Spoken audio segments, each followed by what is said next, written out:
Have you ever noticed those rare individuals who seem to wield an almost mystical influence over their surroundings, without uttering a single word?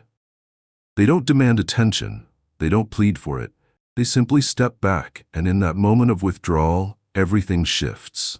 The energy in the room transforms. People begin to question, to pursue, to feel.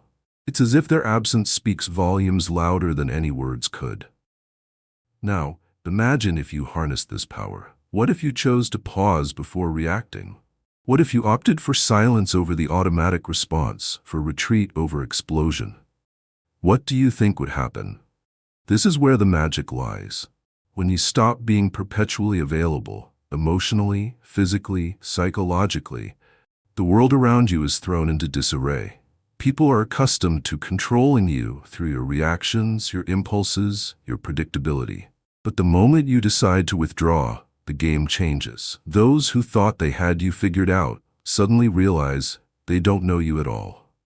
As Carl Jung once said, everything that irritates us about others can lead us to a better understanding of ourselves. So, consider this. When you become inaccessible, who truly becomes desperate? Who gets irritated? Who tries to provoke you just to elicit a reaction? This reveals more about them than it does about you.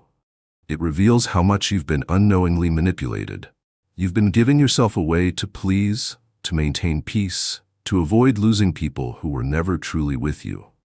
With every forced yes, every immediate response, every emotional reaction, you've been giving away pieces of your energy. And at the end of the day, what's left? Exhaustion, frustration, and inexplicable emptiness.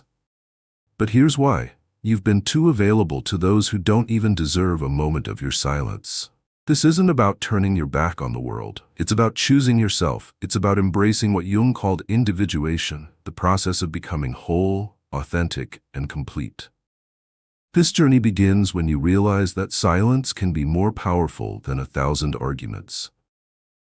When withdrawal stems from awareness, not escape, it becomes an act of strength. So I ask you, how much longer will you allow yourself to be controlled by the emotions of others? How much longer will you react like a puppet every time someone pokes at your wounds? Perhaps it's time to cut those strings, to withdraw, to become a mystery. Because when you stop being available, everything changes. You've been conditioned to always be present, to respond quickly, to please, to say yes even when you wanted to say no. Since childhood, you've been taught that your worth lies in how accessible you are to others. But here's a truth that might surprise you. This excessive availability is not a virtue. It's a prison. As long as you believe you need to be accessible all the time, you will be manipulated, drained, and forgotten the moment you're no longer useful. Why? Because being always available makes you predictable, and everything that is predictable becomes a tool. People start to use you as an emotional emergency button, pressing it when they need attention, relief, validation, and then putting you back on the shelf. But you don't realize this because you're trapped in the illusion that being present for everyone will make someone be present for you. But it doesn't work that way. Carl Jung spoke about the persona, the mask we wear to be accepted, loved, recognized. It's this very mask that keeps you overly available. You say it's okay when you're suffocating. You respond to messages immediately, even when you're exhausted. You explain, justify, defend yourself as if you owe something to the world. But the truth is, the more you place yourself at the center of others' stages, the more you disappear from your own. Being available all the time is a subtle form of self-abandonment. It's a disguised way of seeking approval, avoiding rejection, trying to control the image others have of you. But this control comes at a price, and the price is your peace. It's your vital energy being distributed as if it were infinite, when in fact it's very limited. People who want you available all the time don't really want you. They want what you provide: validation, company, distraction, emotional comfort. But when you change, when you set a boundary, when you refuse to react, those same people get irritated, accuse you, say you're weird. It's not because you've changed, it's because you've stopped being functional for them. And here's the cruelest part. The more available you are, the less value others give you. Because what is too abundant becomes emotional rags. No one respects what they don't have to earn. No one values what is always there. So, take a moment to think, who truly deserves your time? Who deserves your attention, your presence, your listening? Or better yet, who deserves your absence? But before you answer that, we need to understand one essential thing. Why do we react so much? Why do we give in so easily? What's behind this almost automatic desire to respond, justify, and please? The answer lies in what Carl Jung called psychic energy. And that's what we'll explore next. Because your energy is all you have. And if you don't learn to protect it, someone will use it against you. If this message resonates with you, consider subscribing to the channel for more content like this. Thank you for your support. Carl Jung didn't see the human psyche as a machine that reacts to stimuli without consequence. For him, our mind is like an energy system, and every thought, emotion, and action consumes a part of that energy. The question is, are you choosing where your energy goes, or are you letting the world decide for you? Every time you react impulsively, you're wasting psychic energy. When you defend yourself against a criticism that didn't even deserve attention, when you respond to a provocation just to prove you're right, when you engage in useless discussions, when you try to please those who don't value you, you're spending your inner strength on what doesn't nourish you. And Jung was clear. That which you resist persists. The more you react, the more you bind yourself. People who live emotionally drained are not weak. They are misdirected. And do you know what happens to someone who lives exhausted? They become vulnerable. And when you're vulnerable, you become easy prey. Manipulative, opportunistic, and emotionally needy people can sense this. They notice that you don't know how to guard your energy, that you react to everything, that you're always trying to solve the world, and they take advantage of it.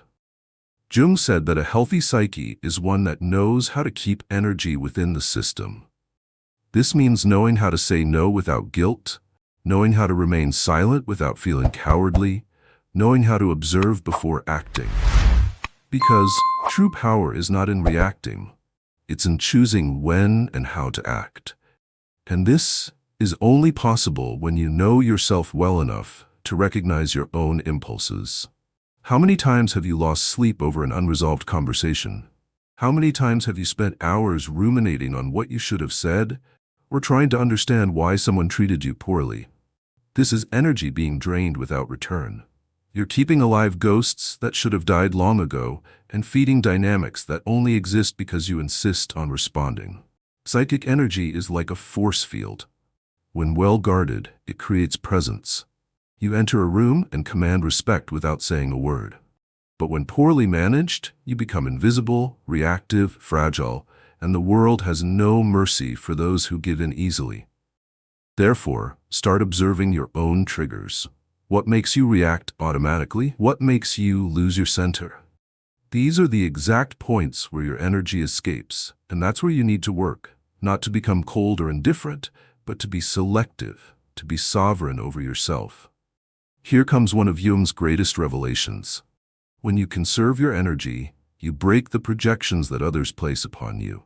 And this bothers many because now we're entering a dark territory, that of silent manipulation. Most of your emotional responses are programmed, and those who understand this manipulate you easily. Opportunistic people don't need to raise their voices, threaten, or force situations. They just trigger the buttons you've left exposed, and you react always. Carl Jung called this projection the psychological mechanism through which people project onto others what they cannot see in themselves. But there's another side to this phenomenon that few notice. While others project onto you, you also become the receptacle for these images. The more emotionally available you are, the more you become a blank canvas for these projections. You know that friend who only reaches out when they're in crisis? That partner who always needs you to save the day? That person who praises you, but only as long as you're useful to them? None of this is by chance.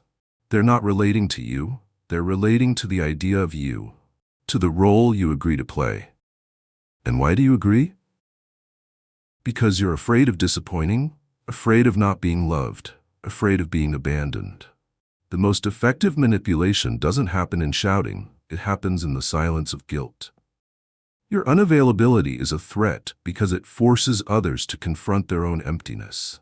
The silence you offer reveals the internal noise they don't want to hear.